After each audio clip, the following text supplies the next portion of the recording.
इसी तरह शरवण भगवान महावीर स्वामी के पावन पवित्र श्री चरणों में कोटि से वंदन नमः। वर्तमान आचार्य सम्राट पूज्य गुरुदेव श्री श्री मुनि जी महाराज साहब के चरणों में अनंत अनंत वंदन नमन। आगम ज्ञाता आगम पुरुष हिमाचल केसरी व पाठ्य पर्वत पूज्य गुरुदेव श्री जितेंद्र मुनि जी महाराज साहब के चरणों में अनंत अनंत वंदन नमन। ऑनलाइन एजुकेशन के प्रणेता संघ सेतु उपाध्याय पर्वत पूज्य गुरुदेव श्री रविंद्र मुनि जी महाराज साहब के चरणों में वंदन नमन। ऑनलाइन एजुकेशन में पधारे हुए सभी गुरु भक्त एवं गुरुनी तुल्य समस्त महासाधु ग्रंथ के चरणों में कोटि से वंदन नमन। आज ज्ञानदाता आगम करदाता पूज्य गुरुदेव श्री जी की प्रत्यक्ष वंदना का लाभ ले रही निर्भीक वक्ता श्री संतोष कुमारी जी महाराज साहब के शिष्य साध्वी डालिमो जी व प्रीति जी महाराज साहब आदि खाना। तीखो तो आया ही करेमी वंदनी नाम साम करेमी सपाटे मंगलम देयं जयं पजवा स्वामी मथे तीखो तो आया ही नंकरेमी वंदनी नाम स्वामी करेमी सपाटे ज्ञानं मंगलम देव्यं जयं पजवा स्वामी मथे तीखो तो आया ही करेमी नमः स्वामी करेमी सपाटे मंगलम देव्यं जयं पजवा स्वामी मथे सुख साता जी सुख साता मथे। हाँ जी साता। यह आगम वाचना निरंतर व निर्बाध गति से चलती रहे, इस हेतु सभी तपस्वी अपना अपना सहयोग दे रहे हैं। आज की तपस्या तरुण तपस्विनी महासाध्वी श्री समा जी महाराज साहब उपवास, महासाध्वी श्री शंकर जी महाराज साहब, महासाध्वी श्री सुरेश्वर जी महाराज साहब उपवास, साध्वी श्री सर्जना जी महाराज साहब उपवास, महासाध्वी डॉक्टर प्रवीण जी महाराज के शिष्य साध्वी पितांशी जी महाराज साहब उपवास, सब शिरोमणि महासाध्वी श्री सुवर्ता जी महाराज साहब उपवास, ज्ञान दिवाकर साध्वी श्री सोनिका जी महाराज साहब की शिष्या साध्वी श्री रिद्धि जी महाराज साहब उपवास, वात्सल्य भारती उपप्रवर्तनी गुरनी मैया श्री मंजूर ज्योति जी महाराज साहब की शिष्या साध्वी श्री भारती जी महाराज साहब आएंगे। हम सभी तपस्वियों की तप की अनुमोदना करते हैं और उनके तप की शिक्षा तक पूछते हैं। अब हम पूज्य गुरुदेव श्री से पर्वत निवेदन करते हैं कि आप अपनी अमृत में वाणी से हमें चरताट करें। पधारे गुरुदेव मथेन वंदन। सुख साता है गुरुदेव। सुख साता जी।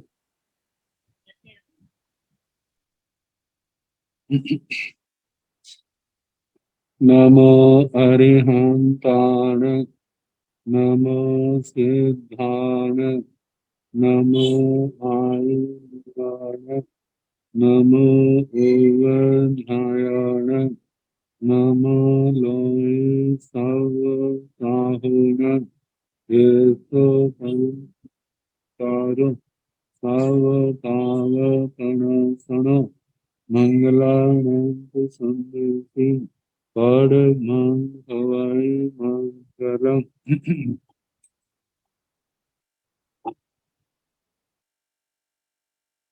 जिन शासन जिन वाणी सदा जयवंत हो, श्रमण संग सदा अविचल मंगल हो। मुक्ति को प्राप्त श्रमण भगवान महावीर स्वामी, उनकी परम पावन कल्याणी भागवती वाणी वाचक प्रमुख श्री इंद्र भूति गौतम आदि गणधर भगवत युग प्रधानाचार्य परम पूज्य श्री सुधर्मा स्वामी जी महाराज, उनकी परम पावन पाठ परंपरा वर्तमान आचार्य ध्यान योगी परम पूज्य श्री शिव मुनि जी महाराज, एवं गुरुजन सबके पावन चरण सरोजों में मेरा अनंत अनंत बार वंदना नमस्कार। आगम परिषद में विराजमान वरिष्ठ मुनिराज, अन्य मुनिवृंद, परमादरणीय भगवती स्वरूप महासागर, श्री स्थानम सूत्र की वाचना प्रारंभ है। चतुर्थ स्थान का द्वितीय उद्देशक सुनाया जा रहा है। कल प्रमत्त साधकों का वर्णन चल रहा था, आज 4 प्रकार की सेनाओं का वर्णन, और उसके अनुसार 4 प्रकार के साधक, 4 प्रकार के पुरुष कहे। तो चत्तारी सेनाओं पणत्ताओ तंजहा जयिता नाम मेघे नो प्राजीणिता, प्राजीणिता नाम मेघे नो जयिता, एगा जयिता भी प्राजीणिता भी, एगा नो जयिता नो प्राजीणिता, एवमेव चत्तारि पुरिसजाया पणता तंजहा जयिता नामेगे नो प्राजीणिता। चत्तारि सेनाओं पणताओ तंजहा जयिता नाम एगा जय, जयिता नाममेगा प्राजीणय, प्राजीणिता नाममेगा जय, प्राजीणिता नाममेगा प्राचीनय, एवमेव चत्तारि पुरिसजाया पणता तंजहा जयिता नाममेगे जय। ये चौभंगी तो पहले चत्तारि सेनाओं पणता, 4 प्रकार की सेनाएं कही। तंजहा जैसे, जयिता नाममेगे नो प्राचीन, एक सेना ऐसी है जो जीतने वाली तो है लेकिन पराजित नहीं होती।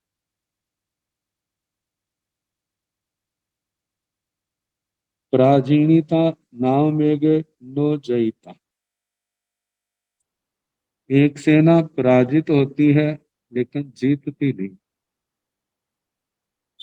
एगा जयिता भी पराजीणिता भी, एक सेना ऐसी है कभी जीत जाती है और कभी पराजित हो जाती।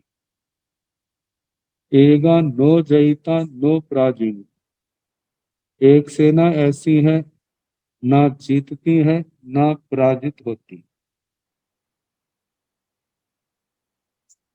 तो इन सेनाओं के संबंध में कहा है,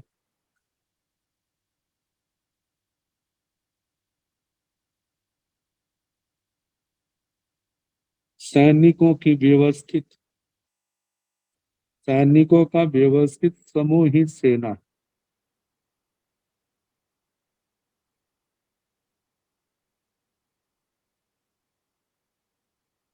सेना में उच्च कोटि के योद्धा होते हैं और सामान्य कोटि के। जिस सेना में सैनिक सुशिक्षित, सशक्त, शक्ति वाले, सतर्क, उत्साह संपन्न है, जिनके पास सामरिक युद्ध संबंधी पर्याप्त सामग्री, खान पान की व्यवस्था ठीक है, वह सेना सदैव जयशील होती, हारने वाली नहीं। तो इस सेना के 4 रूप बताए।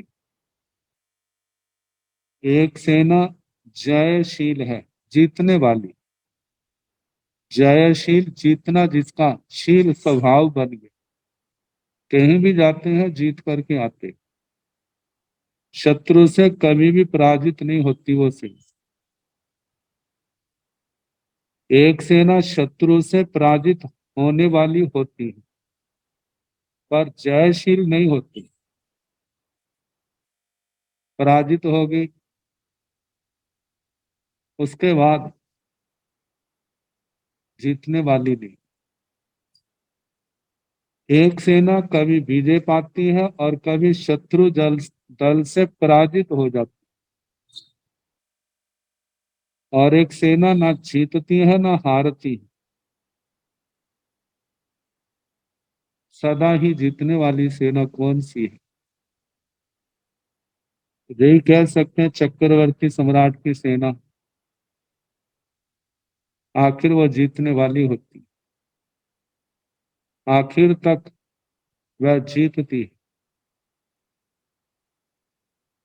और एक सेना शत्रु से पराजित होने वाली होती है पर जयशील नहीं होती।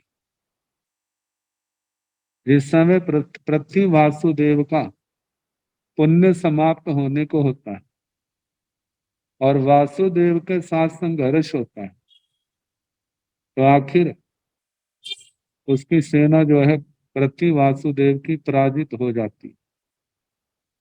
और उसके बाद वासुदेव का ही वर्चस्व रहता है और वासुदेव के आगे पृथ्वी वासुदेव की उस सेना का कोई महत्व नहीं रहता। तो पराजित हो गई, अब जीतने का प्रसंग नहीं। एक सेना कभी विजय पाती है, कभी शत्रु दल से पराजित हो जाती है। जब कभी कमजोर पक्ष के साथ सामना होता है तो जीत जाते हैं। या शत्रु की कमजोरियां सामने आ जाए, उनका लाभ लेके वो जीत जाते हैं। और कभी कभी जब प्रबल शत्रु से सेना से मुकाबला होता है तो हार भी जाते हैं। तो इस प्रकार कभी जीतती है और कभी हारती है। और एक सेना ना जीतती है ना हारती है। इसके संबंध में कहा जाता है जब सेना का नया नया गठन किया जाता है, अभी किसी के साथ कोई संघर्ष नहीं हुआ, इसलिए जीतने और हारने का प्रसंग में नहीं आया। तो कहा जैसे ये चार प्रकार की सेना है, एवा में चतारी पुरुष जाया पड़ता, इसी प्रकार चार प्रकार के पुरुष कहे। तंजहा जैसे के जयिता नामेगे नो प्राचीन,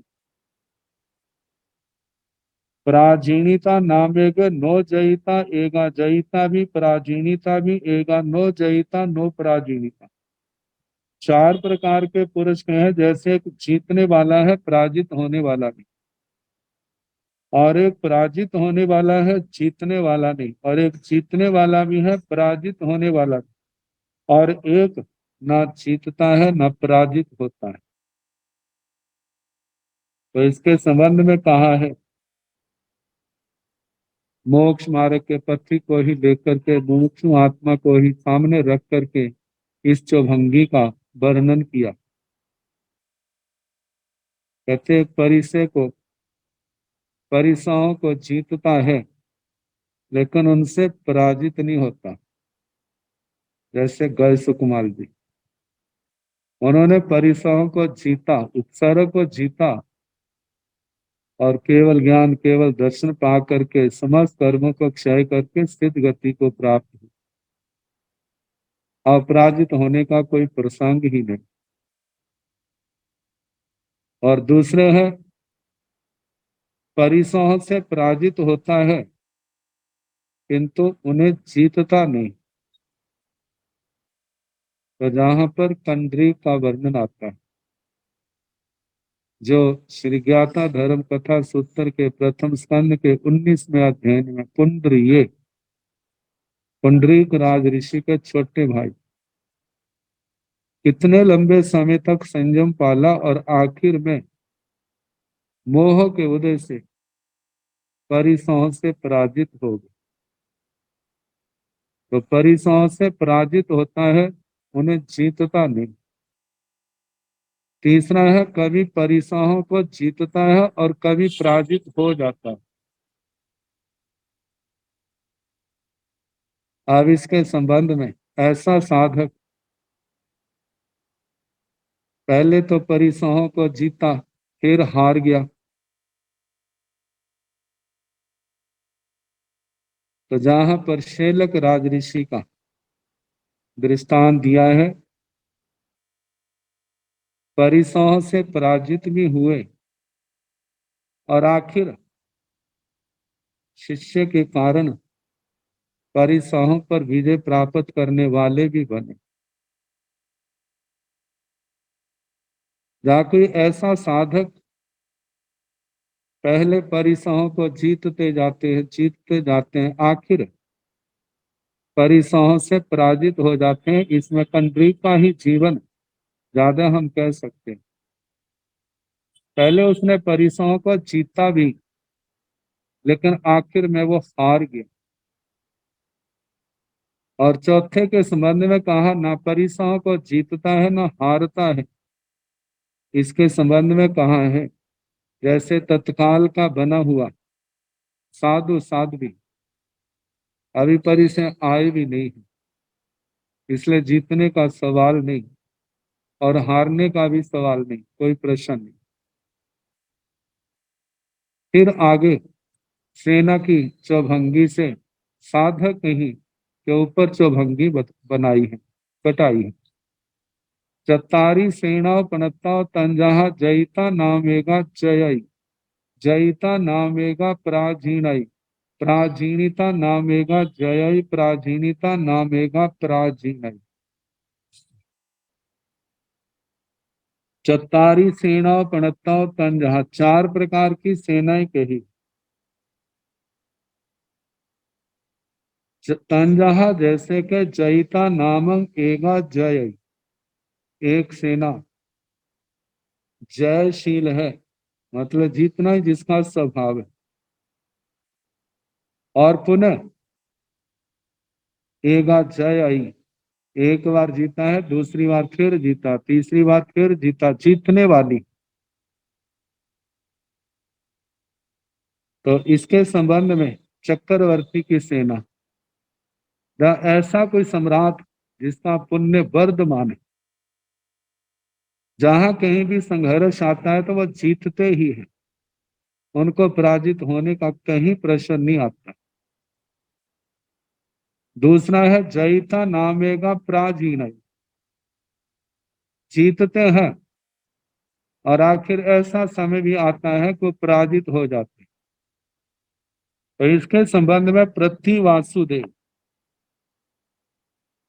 जब उनका पुण्य वर्धमान होता है तो जहां भी जाते हैं जीतते ही जाते हैं, लेकिन जब पुण्य क्षीण होने को होता है, नए पैदा हुए वासुदेव के साथ उनका संघर्ष होता है, तो उस समय पृथ्वी वासुदेव की सेना हार जाती, तो जीतने के बाद हारने वाली। और तीसरी सेना है प्राचीनिता नामेगा जयई, एक सेना पहले पराजित हो जाती है, पुनः संगठन किया और उसके बाद पुनः उसने विजय पाई। ऐसी भी अनेक इतिहास को पढ़ते हैं तो कितने ऐसे राजाओं का वर्णन आएगा, सबसे पहले युद्ध करते हैं, हार जाते हैं, फिर युद्ध करते हैं, हार जाते हैं, आखिर में पुण्य प्रबल हुआ और दूसरे पक्ष का पुण्य क्षीणता की ओर गया और वो क्या हो गया, जीत गए। चंद्रगुप्त के संबंध में कहा जाता है, पहले वो युद्ध किया, हार गए, दूसरी बात पुनः संगठित होकर के नंद राज्य के ऊपर युद्ध किया है, चढ़ाई की है और उसके बाद वो जीत गए। तो कहा प्राचीनिता नामेगा जय, पराजित होकर के भी वो क्या है, जीत जाते। और चौथी सेना है प्राचीनिता नामेगा प्राचीन, जिन लोगों के मन में उत्साह तो बहुत होता है, हम राज्य करें, हमारी शक्ति बहुत हो, लेकिन पुण्य उनका साथ नहीं देता इतना। अब बार बार सेना संगठित करते हैं, आक्रमण करते हैं, पराजित हो जाते हैं, फिर संगठित होकर के फिर आक्रमण करते हैं, फिर पराजित हो जाते हैं। आखिर ऐसा समय भी आता है कि युद्ध में मारे जाते हैं। तो ऐसे पराजित होकर के पुनः पराजित होने वाले, नष्ट होने वाले, ये चौथी सेना। एवं चत्तारी पुरुष जाया पणता,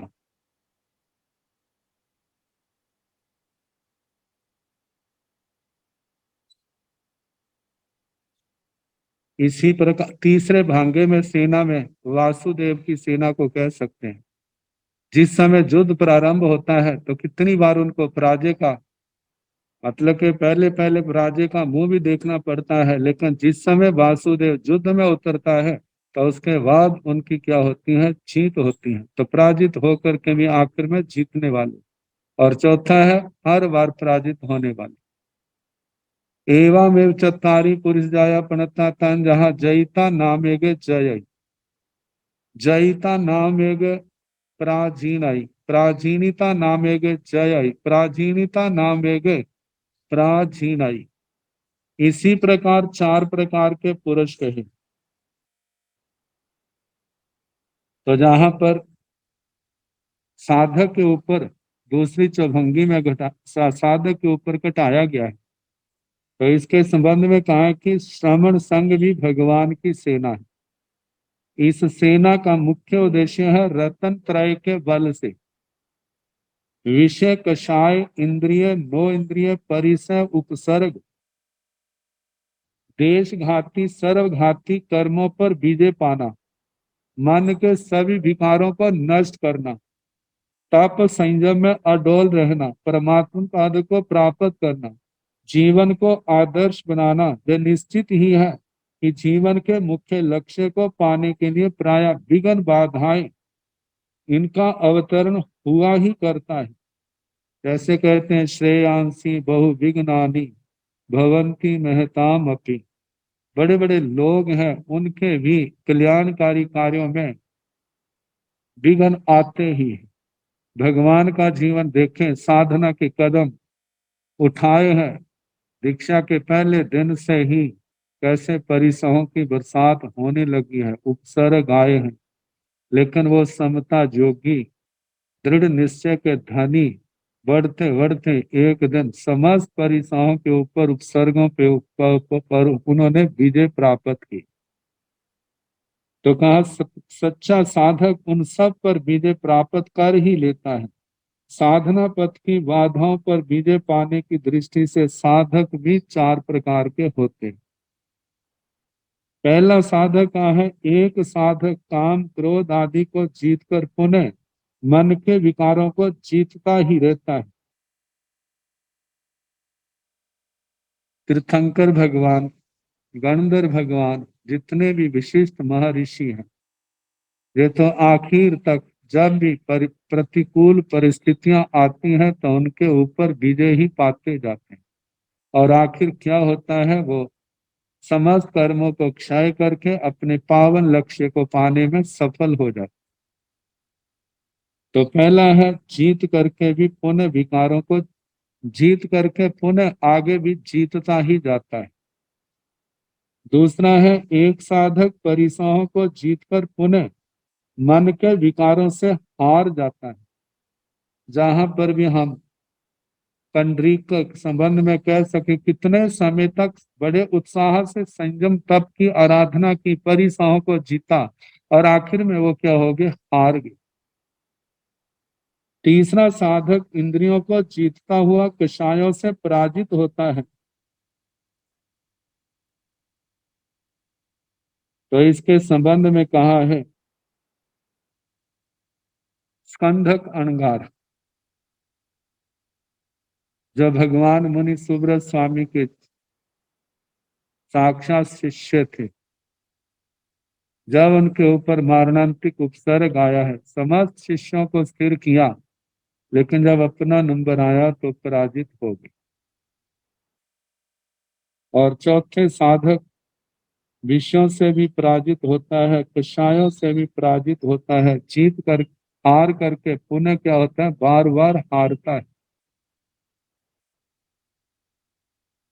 तो इसके संबंध में अपरिपक्व साधक पूर्व जनों के संस्कार अच्छे नहीं, कर्मों का उदय विशेष है, साधना के मार्ग पर चलने का प्रयास करते हैं, लेकिन बार बार उनको पराजित होना पड़ता है, संसार में भटक जाते हैं।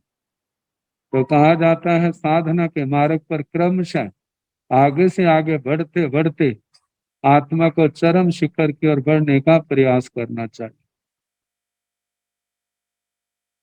जहां पर प्रसन्न चंद्र राजऋषि का भी दृष्टांत दिया जाता है, कहा तो साधना कर रहे थे, मन के भावों में बह गए, पराजित हो गए, और उसके कारण से गिरते गिरते सातवीं नरक तक के कर्म उनके इकट्ठे हो गए। लेकिन जब आत्मा संभल गई तो जिन कर्मों को मन के द्वारा इकट्ठा किया था, और वो कर्म क्या करके उन्हीं को क्षय करके वो केवली भी बन गई।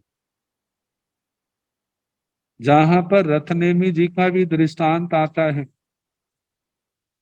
कहा वो परिचय से पराजित हो गए, लेकिन योग्य उपदेश पा करके उन्होंने पुनः उन परिसरों को जीत करके साधना के मार्ग पर स्थिर दृढ़ होकर के केवल ज्ञान केवल दर्शन पा करके उन्होंने सिद्ध गति को प्राप्त किया। अर्जुन माली का नाम भी जहां पर आ सकता है, सुदर्शन श्रवणोपासक के सानिध्य से वो पुनः यक्ष के प्रकोप से मुक्त हुए, भगवान के चरणों में आए हैं, संयम दिया है, कितने परिसर उपसर्ग आए हैं, लेकिन सबको समता भाव से सहन किया, और आखिर में 6 महीने के अंदर जो कर्म बंधे थे, 6 महीने की साधना के द्वारा ही समस्त कर्म क्षय करके वो अर्जुन अनगार संसार सागर को पार करके केवल ज्ञान केवल दर्शन पाके सिद्ध गति को प्राप्त हुए। तो इस प्रकार जैसे सेनाएं नाना प्रकार की होती हैं, ऐसे साधक भी नाना प्रकार के होते हैं। ये जन्म जन्म की साधना कहा जाता है, जो दृढ़ निश्चय से साधना के मार्ग पर बढ़ता है, वो गिर गिर के भी एक दिन क्या हो जाता है, संसार को पार कर जाता है। एक बार सम्यक्तों का बीज आत्मा के अंदर आरोपित हो गया है, तो कहा जाता है जैसे भगवान महावीर स्वामी के नया सार के भव में चले थे, कितनी बार उठे हैं गिरे हैं, उठे हैं गिरे हैं, आखिर में बढ़ते बढ़ते इस संसार सागर को पार कर गए। आत्मा के अंदर ऐसे भाव, ऐसा संकल्प होना, मैंने संसार को तरना है, बड़ी जिसको हम कह देते हैं बड़ी ईमानदारी से निष्ठा से संयम तप की आराधना करता जाए, संयम तप के बदले संसार की किसी प्रकार की कोई भौतिक पदार्थों की सुखों की कामना ना करे, यही भावना रखे मेरे जन्म जन्म के कर्म जो है वो क्षय हो जाए और मैं इस संसार सागर को सदा के लिए पार कर जाऊं। अब इसके आगे कषायों का वर्णन है। जैसे कषाय आते हैं अनंतन वंदी के, अप्रत्याख्यानी के, प्रत्याख्यान वर्ण के, संज्वलन के, ऐसे ही उन कषायों में से बताया है। जो कषाय पहले तो बताया है, उनके दृष्टांत दिए हैं, जे पदार्थ 4 प्रकार के हैं, फिर उनको कषायों के साथ घटाया है, फिर कहा है कि इनके अंदर ऐसे कषायों के अंदर जीव काल धर्म को प्राप्त होता है, तो मृत्यु के बाद उसकी गति क्या होती। तो पहले माया को लेकर के प्रश्न उठाए हैं। चत्तारी केना पणत्ता तंजाह बंसी मूल केयनाए, मेढ विषाण केयनाए, गौमुत्ति केयनाए, अवलेहनिया केयनाए, एवमेव चौविह माया पणत्ता तंजाह बंसी मूल केयना समाना, चाव अवलेहनिया समाना। तो कहा कि चतारी केना पणता, 4 केतन के हैं। केतन का जहां पर अर्थ है वक्र वस्तु, टेढ़ी मेढ़ी वस्तु। तंजाहा जैसे के बंसी मूल केयन आई, बंशी मूल केतन, बांस की जड़ जैसा वक्र कहा जाता है। बांस की जड़ जो टेढ़ा रूप है, जो जमीन में होता है, अब जिस समय कोई व्यक्ति उसको खोदता है और उसको सीधा करना चाहे तो वो टूट तो जाएगा, लेकिन वो सीधी नहीं होगी। तो कहा कि बांस के मूल के समान जो वक्र वस्तु है। दूसरा है मेंढ विषाण केनय। मेंढ, जहां पर पेड़े को मेंढ कहा जाता है, पेड़े के सींग के समान बक्कर बक्करता, पेड़े के सींग के समान केतन, केतन मतलब बक्कर वस्तु, टेढ़ी मेढ़ी वस्तु। गोमुत्री केयनाई, गोमूत्री का केतन, गोमूत्र जैसा बक्कर। चौथा का है अवलेहनिया केयनाई, अवलेहनी का केतन कहा जाता है बांस की खपची। जब बांस को काट काट करके उसकी छोटी छोटी पत्तियां बनाई जाती, तो उनके अंदर मतलब वो जैसा चाहे वैसे मुड़ जाती। पतली होने के कारण से जिस समय लकड़ी को तराशते हैं, तो तराशने के कारण से जो उसकी लोहे के शस्त्र से उनको घिसा जाता है, तो छोटी छोटी पत्तियां बन जाती और वह एकदम गोल की तरह, सूखी लकड़ियां वो भी गोल की तरह मुड़ जाती और वह सीधी भी हो जाती है, मुड़ भी जाती है आराम से। तो ऐसे कहा है कि गो अवलेहनिका केतनक। व्यवहार में जहां पर ऊन के धागे का बल भी कहा जाता है,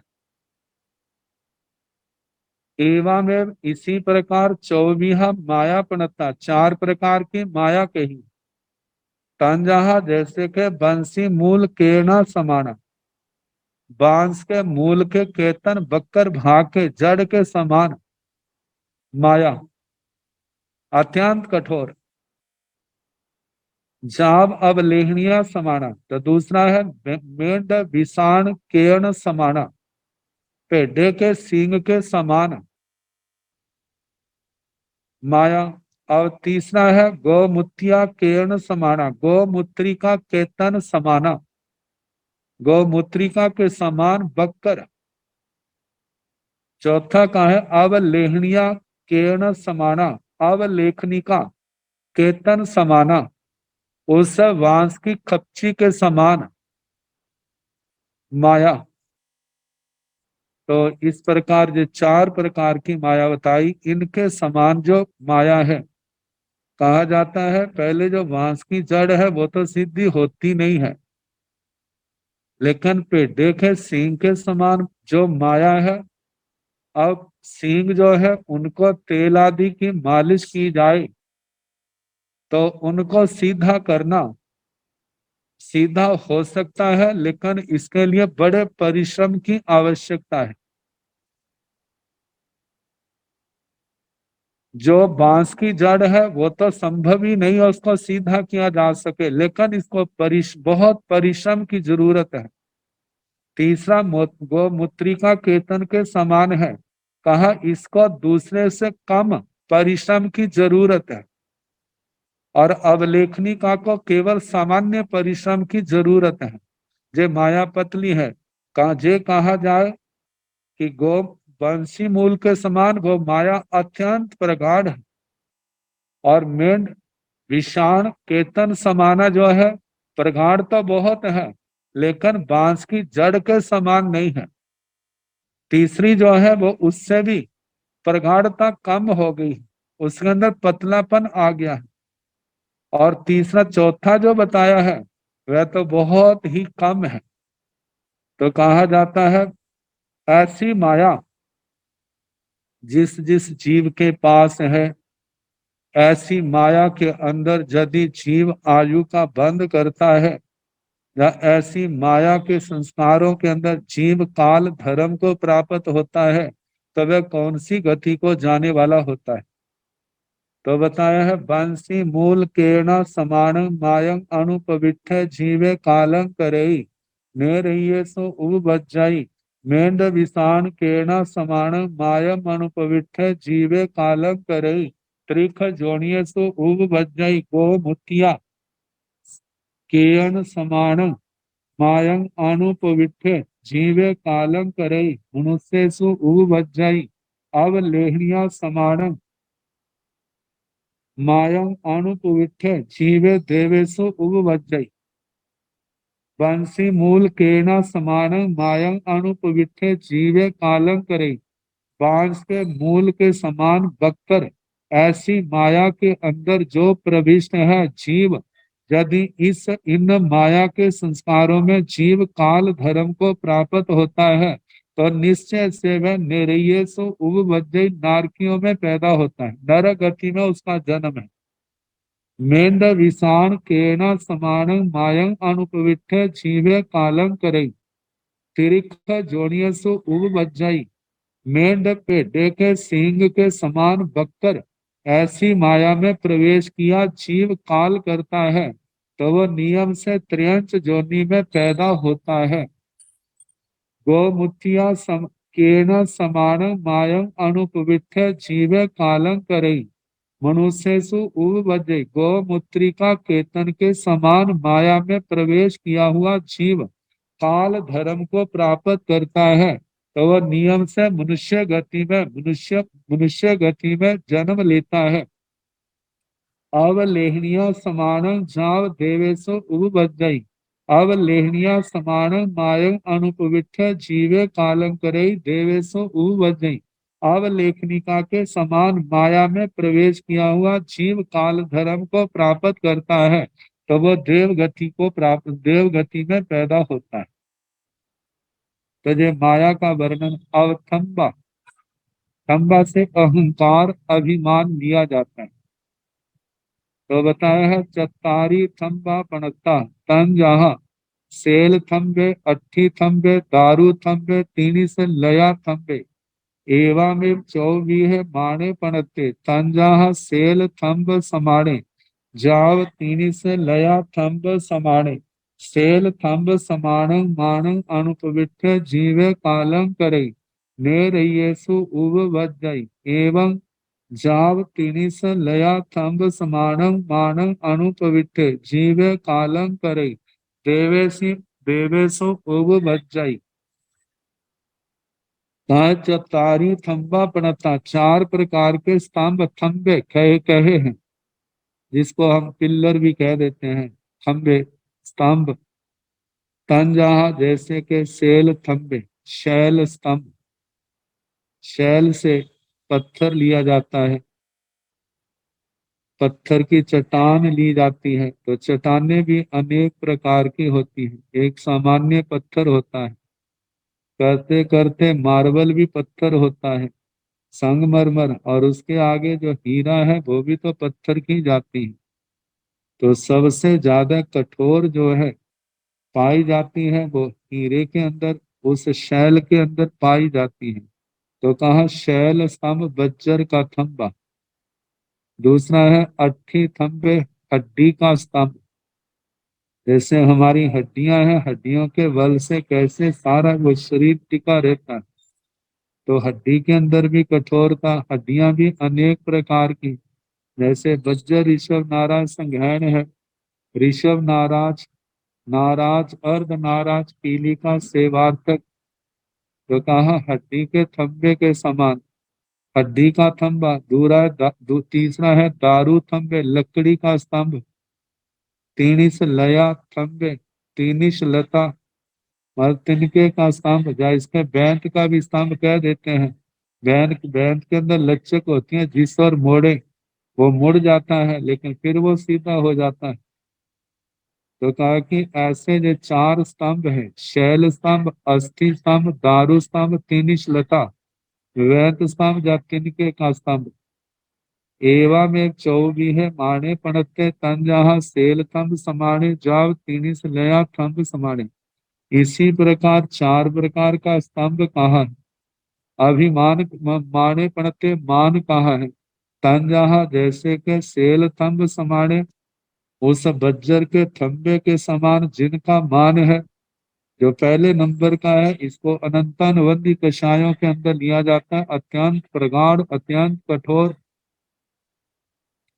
दूसरा कहा है कि जाव तीनिस लया थंब समाने, मतलब कि अट्ठी थंब समाने, हड्डी के स्तंभ के समान। दारू थंब समाने, दारू स्तंभ लक्कड़ के स्तंभ के समान। तीनिस लया थंब समाने, तीनिश लता बेंत के तिनके के स्तंभ स्तंभ के समान। तो ये चार प्रकार के स्तंभों के समान अभिमान, क्योंकि देखा जाता है एक अभिमान से ग्रस्त है, कितना बड़े से बड़ा व्यक्ति समझाए फिर भी आत्मा के अंदर विनम्रता नहीं आती। एक व्यक्ति ऐसा है कि सामान्य व्यक्तियों से वो मानता नहीं है, लेकिन जब कोई विशिष्ट लब्धि से संपन्न विशेष पुण्यवान व्यक्ति उनको समझाते हैं तो वो समझ आता है, मान जाता है। और तीसरे व्यक्ति ऐसे हैं, ऐसे अभिमान वाले, उनके अंदर दूसरी श्रेणी की अपेक्षा से कम आ गया, उससे कम प्रतिभाशाली उसको समझाए तो वो समझ आते हैं। और चौथे व्यक्ति हैं, उनको समझाने की जरूरत ही नहीं। जब कभी ऐसे बात आती है तो अपने आप को संभाल लेते हैं, हमें ऐसा नहीं करना चाहिए। दूसरे ने गलती की है तो हम गलती ना करें। हम जहां तक हमारी समझदारी इसी में है कि दूसरे की गलती को हम सुधार दें। तो कहा जाता है कि चार प्रकार का अभिमान है। अब इस अभिमान के अंदर काल धर्म को प्राप्त करने वाला जीव जो है कौन सी गति को जाता है, उसके संबंध में इस उत्तर में बताया है। सेल थंब समानं मानं अनुपविठ जीवे कालं करे निरयसो उवजय। शैल स्तंभ के समान मान में अनुप्रविष्ट हुआ जीव काल धर्म को प्राप्त करता है तो वो नारकियों में पैदा होता है, नर गति में पैदा होता है। एवं जब तीनिस लया थंब समान मानो अनुपविठ जीवे कालंकरे देवेशु उवजय। एवं इसी प्रकार अथि थंब समान मान अनुपविठ जीवे कालंकरे त्रिख जोनियसु उवजय। अस्थि हड्डी के स्तंभ के समान मान में प्रविष्ट हुआ जीव काल धर्म को प्राप्त करता है तो त्रियंच गति में पैदा होता है। दारू थंब समाणं माणं अनुपविठ कालं करे मनुएसो उवजे। लकड़ी के थंबे के समान मान में प्रवेश किया हुआ जीव काल धर्म को प्राप्त करता है तो मनुष्य गति में पैदा होता है। आगे तीनिस लया थंब समाणं माणं अनुपविठ जीवे कालं करे देवेशो उवजे। इसी प्रकार तीनिश लता बेंत की स्तंभ के समान, तिनके के स्तंभ के समान मान में प्रवेश किया हुआ जीव काल धर्म को प्राप्त करता है तो वह देवगति में पैदा होता है।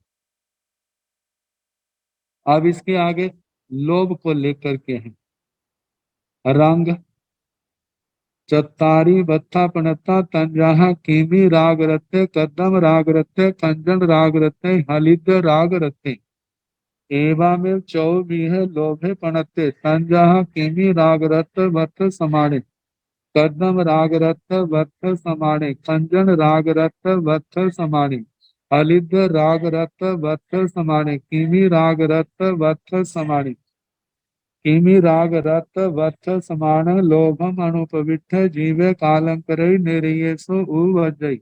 तहेव जाव हलिद राग रत्त वत्थ समान लोभम अनुपविठ जीवे कालंकरे देवेसु उवजय।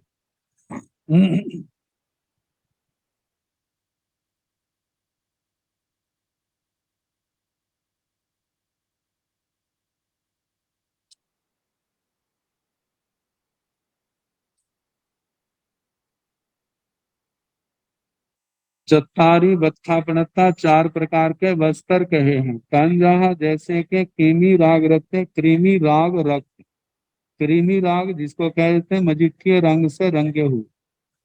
कदम राग रत्य करदम कीचड़ जैसा। नगर की मोरी का कीचड़ है, अत्यंत प्रगाढ़ होने के कारण ऐसे रंग से रंगा हुआ। आगे खंजन राग रत्य, खंजन राग से रक्त। हलिद राग रत्य, हल्दी के रंग, उस रंग से रंगा हुआ बस्तर। तो ऐसे चार प्रकार के वस्त्र हैं। एवा में चौबी है लोभे पनते, इसी प्रकार चार प्रकार का लोभ कहा है। तंजहा जैसे के किमी राग रत वत्थ समाने, कदम राग रत वत्थ समाने, खंजन राग रत वत्थ समाने, हलित राग रत वत्थ समाने। किमी राग रत वत्थ समाने, कृमि राग से रक्त मजीठिया रंग से रखे हुए बस्तर के समान। कदम राग रत वत्थ समाने, कीचड़ के नगर की मोरियों के रंग से रंगे हुए बस्तर के समान।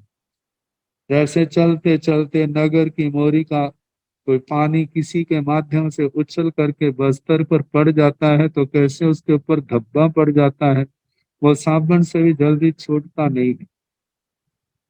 वैसे उसके समान खंजन राग रक्त समाने, खंजन राग के समान जो रंगा हुआ बस्तर है उसके समान खंजन राग कहा जाता है। जैसे दीवे को, तेल वाले दीवे को जलाते हैं तो उसकी उसकी जो धुएं की काले के ऊपर छत में जम जाती है और वो समूह इकट्ठा हो जाता है, ऐसा वो लग जाएगा। ऐसा भी कहा जाता है गाड़ी खंजर रंग। गाड़ी खंजर जो गाड़ियों में ग्रीस आदि लगाई जाती है और उसके रंग से रंगा हुआ बस्तर। तो ऐसे रंग को, बस्तर को साफ करने के लिए तेल आदि का, मिट्टी के तेल आदि का या पेट्रोल आदि का ही सहारा देना पड़ता है साफ करने के लिए, अन्यथा वो जल्दी साफ नहीं होता। तो कहा खंजन राग रक्त के समान बस्तर। आगे हलिद राग रक्त वत्स माने, हल्दी के रंग के समान रंग से रंगा हुआ बस्तर है, उसके समान जो लोभ है। तो कहा जाता है ऐसे लोभ के अंदर किमी राग रथ वत्थ समान, लोभम अणुपविठ जीवे कालंकरे निरीयसो उवजे। कृमि राग के समान रक्त जो बस्तर है, मतलब कृमि राग से रक्त जो बस्तर है उसके समान लोभ में प्रवेश किया हुआ जीव जो है काल धर्म को प्राप्त करता है तो निरीयसो उवजे, वो नरकों में पैदा होता है। तहेव जाव हलिद राग रत वत्थ समान, लोभम अणुपविठ जीवे कालं करे, देवेशु उब बज्जई। तो दूसरा कहा है कि कदम राग रत समान, लोभम अणुपविठ जीवे कालं करे, त्रिख जोनियसो ओ बज्जई। कदम राग के रक्त वस्त्र के समान उस लोभ में प्रवेश किया हुआ जीव काल करता है तो त्रयंच गति में पैदा होने वाला होता है। आगे खंजन राग रत समान समान, लोभम अणुपविठ जीवे कालं करे, मनुष्य सु उवजे। खंजन राग से रक्त वस्त्र के समान जो लोभ है उसमें प्रवेश किए हुए जीव काल करता है तो वह मनुष्य गति में पैदा होता है। हलिद राग रत समान, लोभम अणुपविठ जीवे कालं करई, देवेशु उबद्धि। हल्दी के रंग से रंगे हुए बस्तर के समान जो मान है, माया है, उसके अंदर उस लोभ है, लोभ के अंदर प्रवेश किया हुआ जीव काल धर्म को प्राप्त करता है तो देवेशु उबद्धि, वह देव गति में पैदा होने वाला होता है। जहां पर कहा है कि ये कृमि राग क्या है, तो आचार्य श्री अभय देव सूरी जी ने कोई प्राचीन धारणाएं जहां दी। कहते वृद्ध संप्रदाय, मतलब पूर्व आचार्य वृद्ध संप्रदाय में ज्यादा करके चूर्णियां ली जाती, चूर्णिकार। तो चूर्णिकार आचार्यों में दो आचार्य प्रसिद्ध हैं, एक आचार्य श्री अगस्त्य सिंह जी, एक आचार्य श्री जिनदास गणि महत्व।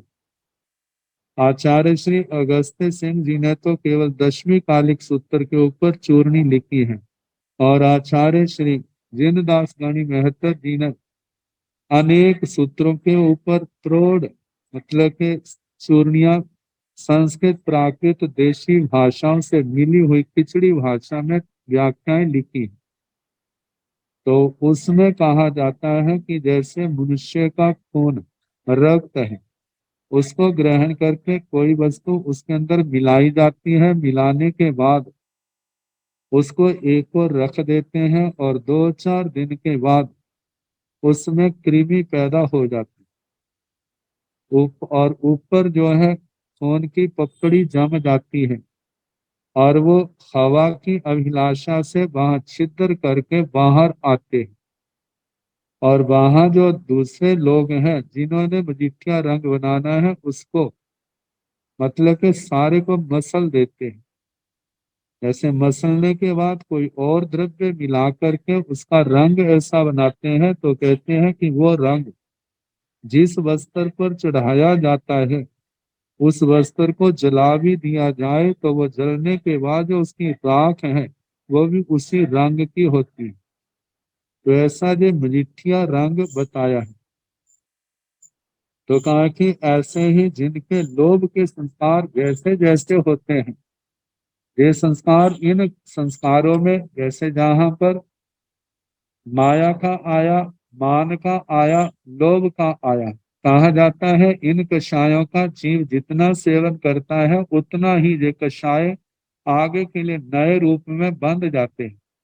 और जितनी मुमुक्षु आत्माएं, चाहे वो साधु हैं, चाहे वो साध्वियां हैं, चाहे वो श्रावक श्राविका हैं, ज्ञान दर्शन चारित्र तप की साधना है करते हैं, श्रावक श्राविकाएं अनुव्रत गुणव्रत शिक्षा व्रत आदि पालते हैं, नाना प्रकार के समायिक संवर तपस्या आदि करते हैं, उसके द्वारा इन कषायों की, इन कर्मों की स्थिति कटती जाती है। और जब बीच बीच में इनका सेवन करते हैं तो उसके कारण वो कषायों की स्थिति बढ़ती भी जाती है। तो ऐसे साधु साधुइयां भी जो साधना करते हैं और उस साधना के पीछे किसी प्रकार का कोई निदान नहीं, कोई किसी प्रकार की कामना नहीं, तो आत्मा के कर्म जो है दिन प्रतिदिन पतले पड़ते जाते हैं, ये विकार भी पतले पड़ते जाते हैं। तो जितने पतले होंगे उतने ही उनके संयम में, उनके तप में निर्मलता आती जाती है। तो कहा जाता है कि जितनी निर्मलता होगी उतने ही कषाय पतले होंगे, और पतले होने के कारण आत्मा ऊर्ध्वमुखी ऊर्ध्वगामी होता है, और उसके कारण से आत्मा कर्म क्षय करके एक दिन सिद्ध गति को भी प्राप्त हो जाता है। तो ये सारे कषायों की तरतमता जो बताई है, इसलिए बताई है ताकि हम साधना के अंदर आए तो इन कषायों से मुक्त होने का हम ज्यादा से ज्यादा प्रयास करें, इन कषायों के आवेश में आकर के हम नए कर्मों का बंध ना करें। तो अब इसके आगे जैसे बताया, इन कषायों के अंदर काल करने वाले कहाँ कहाँ जन्म लेते हैं। अब बताया है कि ऐसे जन्मने वाले जीव संसारी हैं, तो ये संसार कितने प्रकार का है इसके संबंध में वर्णन है। तो इसके संबंध में फिर जैसे समय होगा आगे कराने का प्रयास किया जाएगा। नमो अरिहंताण, नमो सिद्धाण, नमो आयरियाण, नमो ओवध्यायाण, नमो लोय सो साहुण एसो हंस नमो कारो सब पाव पणसनो मंगलानंद सम्मेति परमं हवै मंगलम।